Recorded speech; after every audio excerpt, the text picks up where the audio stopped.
ubi. Yung ubing nakasabit, hindi yung binubungkal. Dami na oh. Yan pa. Yan oh, hindi ko lang abot. Yan.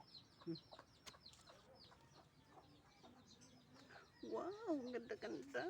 Anak ko talaga naman eh. Talaga naman, magsasawa ako sa halaya.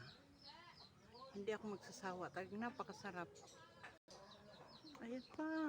Yan. Ilang kilo kaya ang ma-harvest ko nito?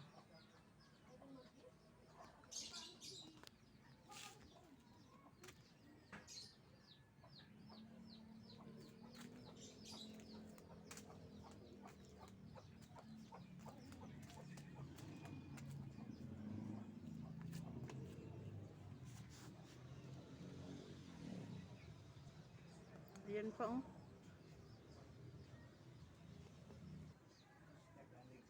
Yan, ubi.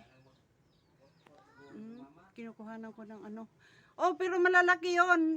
Ng bara ba yun? Ay, bara. Nagkumbitay akong ubi. Ay, di ako, tanom nila ba? Pero di rin sa amo. Kami mga unani.